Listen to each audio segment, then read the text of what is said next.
สาธุชนญาติโยมท่านพุทธบริษัททั้งหลายวันนี้รายการธรรมประทีปส่องต่างก็ได้มาพบปะกับพ่อแม่พี่น้องศรัทธาสาธุชนญาติโยมแห่งครั้งหนึ่งวันนี้เป็นวันจันทร์ที่17เดือนกรกฎาคมพุทธศักราช2566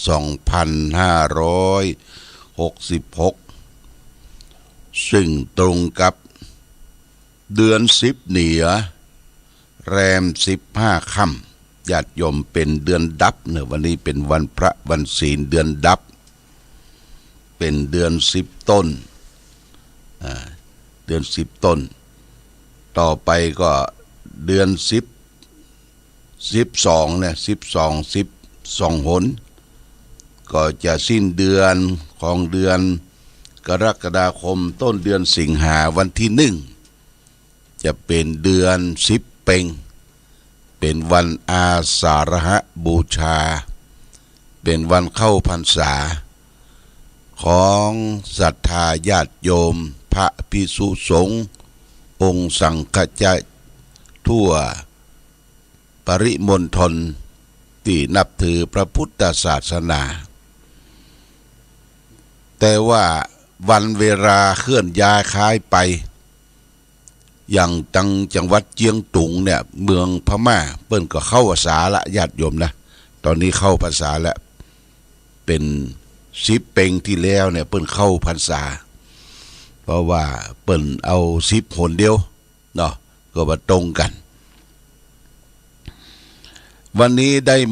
มาพบกันอากาศในส่วนท้องถิ่นก็อากาศครึ้มๆทำท่าจะมีฟ้ามีฝนญาติโยมกรมอุตุนิยมก็บอกว่าฟ้าฝนก็จะมีประมาณ 30-40% ตั้งแต่แม่ฮ่องสอนเชียงใหม่เชียงรายพะเยาลำปางภาคเหนือตอนบนนี้นะก็อย่างว่านะฟ้าฝนตกลงมาก็ทำให้น้ำที่ตกลงมาขังอยู่ในอ่างในเขื่อนก็เฮาก็จะได้กักเก็บน้ำไว้ใช้ในหน้าแล้งญาติโยมนะไผมีอ่างเก็บน้ำก็จะต้องเก็บน้ำไว้ใช้หน้าแล้งเพราะว่าปีนี้เปิ้นว่ามันจะแล้งกว่าทุกปีนี่ก็แจ้งญาติโยมท่านสาธุชนทั้งหลายรับทราบแต่วันนี้วันที่16วันอาทิตย์ที่16วันอาทิตย์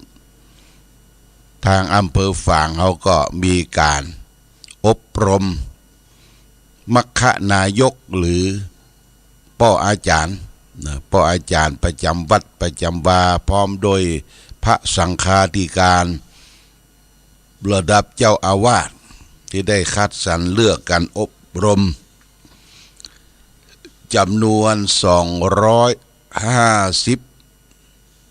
คนรูป250รูปคนโดยมีอำเภอฝางอำเภอแม่อายและอำเภอชัยปราการได้รับการสนับสนุนจากองค์การบริหารส่วนจังหวัดเชียงใหม่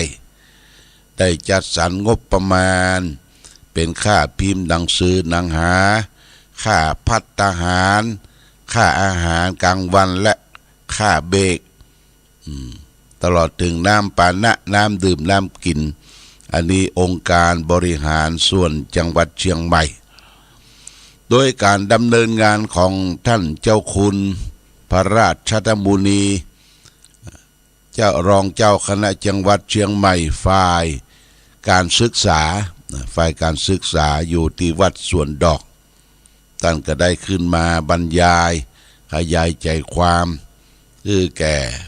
พ่ออาจารย์มัคคนายกตลอดถึงพระสังฆาธิการระดับเจ้าอาวาสได้รับทราบเพราะว่ามัคคนายกหรือพ่ออาจารย์บ้านเฮานะมีความสำคัญท ที่ว่าสำคัญนั่นเพราะว่าจะต้องนำกินนำตาลญาติโยมนำกินนำตาลเป็นผู้นำศรัทธาญาติโยมไหว้พระรับศีลสมาทานศีลแล้วก็อาราธนาธรรมอาราธนาพระปริตรก็เป็นผู้มีเกียรติเป็นผู้ทรงคุณวุฒิเป็นคนที่ได้รับยกย่องเทิดทูนว่าเป็นผู้นำทางจิตทางวิญญาณของศรัทธาเจ้าบ้านตะวันนี้ก็มีการอบรมตั้งแต่8 โมงเช้าถึง3 โมงเย็นก็มีการปิดการอบรมปิดโดยหลวงพ่อพระเทพมังคราจารย์รักษาการเจ้าคณะจังหวัดเชียงใหม่เป็นองค์มาปิดอบรมการอบรมก็อบรมก็ผ่านไปด้วยความเรียบร้อยดีงามเปิ้นอบรมผู้จานี่เปิ้นจะแบ่งกันเป็นโซนแต่ละอำเภอที่ตกค้างแห่งหลายอำเภอเพราะว่างบประมาณใช้จ่ายเนี่ยมันหมดญาติโยมท่านสาธุชนทั้งหลายก็ต้องรอมัคคนายกพ่ออาจารย์ต้องรอเข้ารับการอบรมแห่งรุ่นหนึ่งเนาะรุ่นหนึ่งอันนี้ก็แจ้งครูบาอาจารย์พระสังฆาธิการได้รับทราบมาณโอกาสนี้วันนี้ได้มาพบกันญาติโยมอยู่ตั้งบ้านตั้งจองสักกรรมลองโทรศัพท์เข้ามาโทรศัพท์สอบถามว่าได้ยินเสียงชัดเจนหรือไม่เพราะว่าเราได้เปลี่ยนไมโครโฟนทุกครั้งมันเป็นไมค์ที่บ่ใจถ่านอันนี้ใจถ่านไมโครโฟนนี่ชัดเจนหรือไม่ก็แจ้งผลการรับฟังนะแก่ทางหน่วยอบรมทางวิทยุกระจายเสียงของชุมชนของคณะสงฆ์อำเภอฝางมาณโอกาสนี้โดยวันนี้ได้มาพบกันญาติโยมก็จะเอาธรรมะสารธรรมมาฝากคือแก่ศรัทธาสาธุชนญาติโยมทุกท่านสารธรรมที่จะได้นำมาฝากในวันนี้มาในพระไตรปิฎกสุขปัฏฐนาสูตรอาทิตวัคติกนิบาตคุตกนิกายอิติพระไตรปิฎกเล่มที่25หน้า76ญาติโยมนะพระพุทธเจ้าตรัสว่าสีลังรักขายะเมธาวีปัฏฐาโนตโยสุเขปะสังวิตถาพันจะปัจจะสัตเตปโมทนัง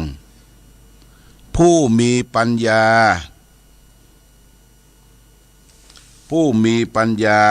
เมื่อปรารถนาความสุข3 ประการคือความสุขคือความสรรเสริญ1การได้ทรัพย์ที่ถูกใจ1ตายไปได้ลื่นเริงในสวรรค์1ก็พึงรักษาศีลเนี่ยญาติโยมนะก็พึงรักษาศีลเนี่ยสีลังลักขยะเมธาวีนี่ปัฏฐยาโนตโยสุเขปะสังวิตภารัญจะเปจะสักเกปโมทนังเนี่ยผู้มีปัญญาเมื่อปรารถนาความสุข3 ประการนะญาติโยมนะคือความสรรเสริญ1การได้ทรัพย์ที่ถูกใจ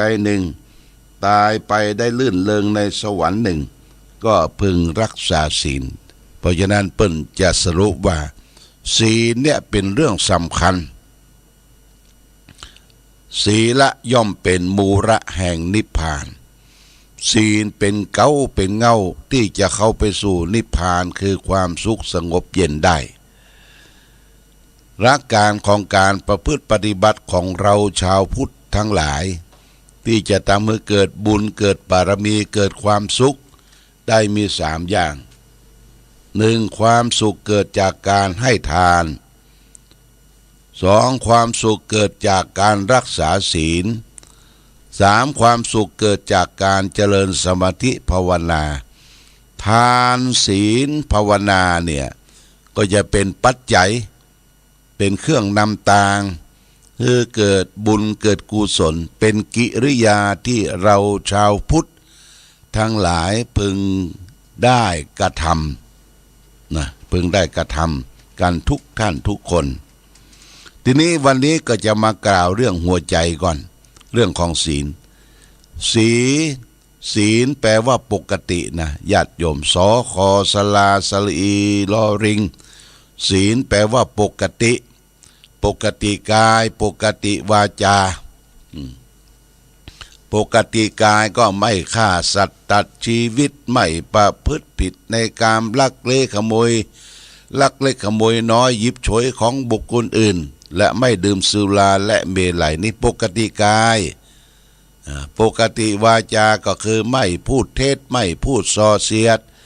ไม่พูดคำหยาบและไม่พูดเพ้อเจ้อเหลวไหลไร้สาระ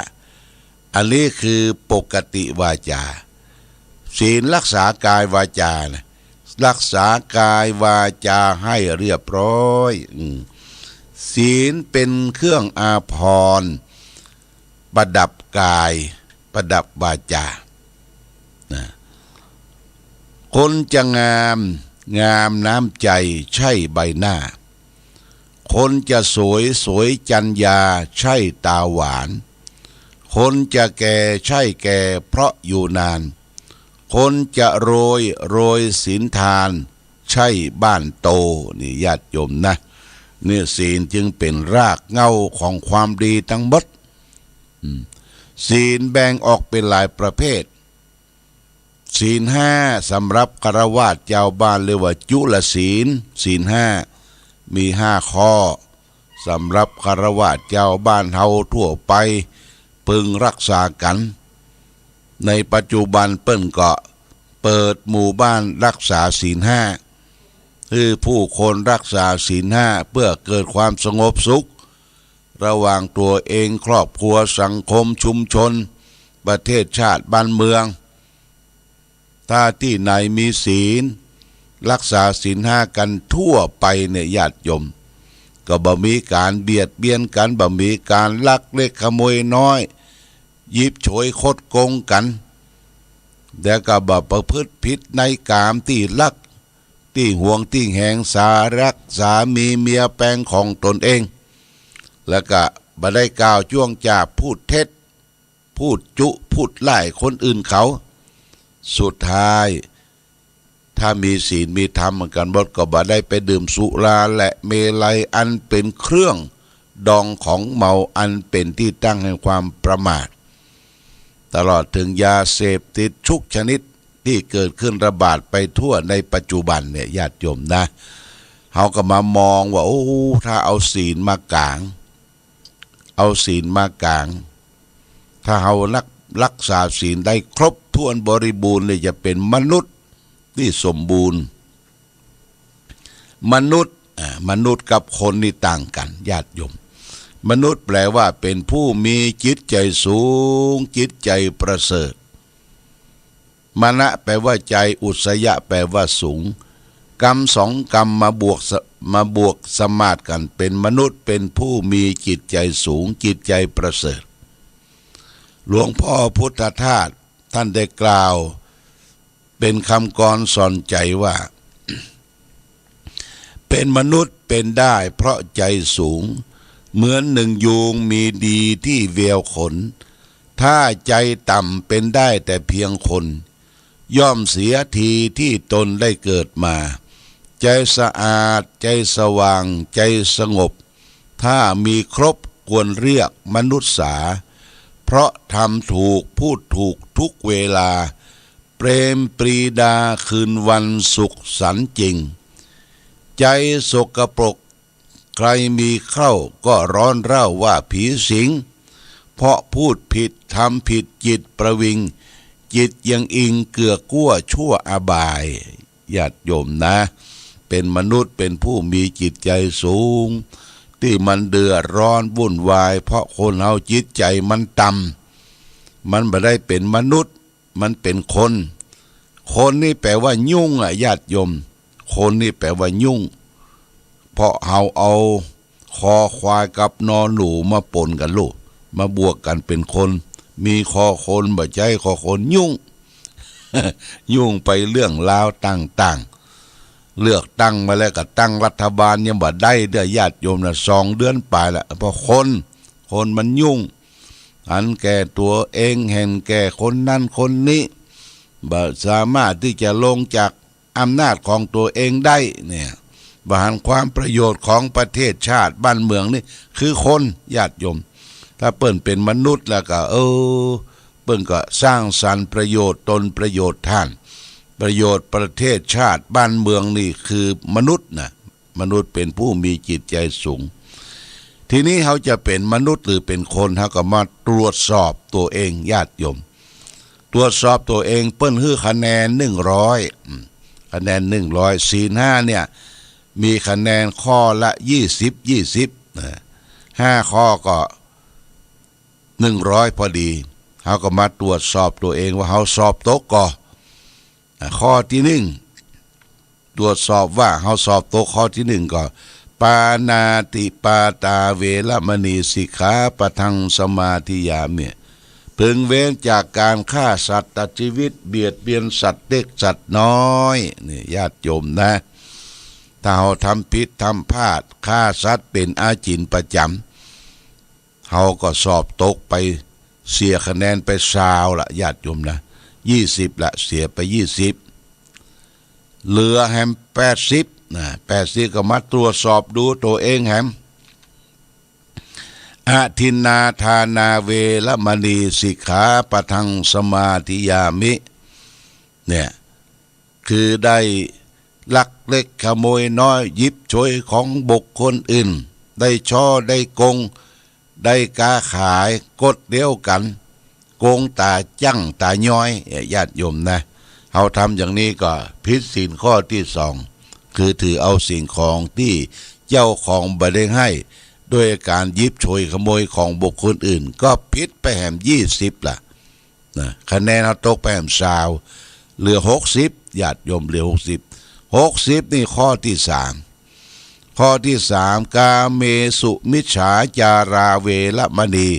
สิกขาปะทังสมาธิยามิการได้ล่วงละเมิดสิ่งที่รักสิ่งที่ชอบใจของคนอื่นสิ่งคนอื่นที่มีเจ้าของเช่นว่ามีผัวมีเมียคนอื่นไปเตะแตกฟุ้งมือที่3ไปยุ่งไปเกี่ยวเปิ้นเนี่ยทำให้เป็นบ้านแตกสลายขาดเรียกว่าเล่นจู้สู่นางนี่พิษไปแหมข้อที่3ความเป็นมนุษย์เขาก็เว้าแหว่งไปแหมนะแหม20แหม20เหลือ40ญาติโยมเหลือ40นี่ข้อที่4มุสาวาทาเวรมณีสิกขาปะทังสมาธิยามิเป็นคนอู้ปดมดเท็จเก็บเอากำเหนือกำใต้มาเล่ามาสาธยายขยายความสร้างความเชื่อมั่นให้แก่ตนเองปุกปั่นปั้นน้ำเป็นตัวญาติโยมนะปั้นน้ำเป็นตัวเช่นไปหันอะไรอย่างมา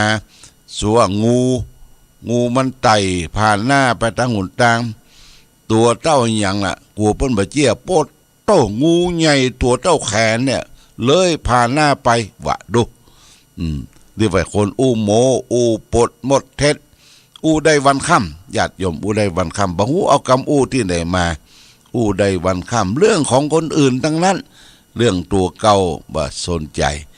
เอามือจี้ไปคนอื่นนิ้วเดียวเข้าตัวเอง4 นิ้วปดโตนี่ญาติโยมเนี่ยความผิดเกี่ยวกับอู้จาพูดเท็จเนี่ยว้าวแหวงไปแหม20เหมเหลือเดียวสุดท้ายเนี่ยญาติโยมสุราเมรยะมัชฌะปมาทัฏฐา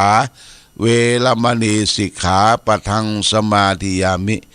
การดื่มสุราและเมลัยเครื่องดองของเมายาเสพติดทุกชนิดเป็นการผิดศีลข้อที่5 ความเป็นมนุษย์เฮาหมดเสี่ยงไปเสียไปแหม20เนี่ยข้อละ20นะร้อยคะแนนนี่หมดไปเมื่อเฮาบ่ได้เป็นมนุษย์เฮาเป็นอย่างเป็นคนน่ะญาติโยมคนที่แปลว่ายุ่งแปลว่าวุ่นเดือดร้อนวุ่นวายยุ่งตายุ่งหูยุ่งจมูกยุ่งลิ้นยุ่งกายยุ่งใจวัดเต้าคนนี้มันถึงยุ่งแต่ญาติโยมบุบป่อบุบแม่กินเหล้าเมายากินยาบงยาบ้าสติฟั่นเฟือนตาขวางคนทั้งนั้นญาติโยมนะเดือดร้อนคดโกงกันตีชิงวิ่งราวหาอำนาจบัตรใหญ่เข้ากันนะญาติโยมอันเนี้ยคือเรื่องของคนอย่างหลวงพ่อพุทธทาสว่าถ้าจะเป็นมนุษย์ที่สมบูรณ์นั้นจะต้องมีศีลสมาธิปัญญาจิตใจต้องสะอาดสว่างสงบครบสะอาดจิตใจสะอาดก็คือเป็นผู้มีศีลสว่างก็คือเป็นผู้มีสมาธิสว่างนี่มีปัญญาเนาะสงบคือมีสมาธิสะอาดสว่างสงบคือมีศีลสมาธิปัญญานี่ญาติโยมนะอันนี้คือจิตใจเราต้องปลอดโปร่งคือมีจิตใจสว่างสะอาดนี่ปราศจากมรบุญทินสงบคือมีสมาธิสว่างคือมีปัญญาเมื่อมีปัญญารอบรู้แล้วทุกสิ่งทุกอย่างก็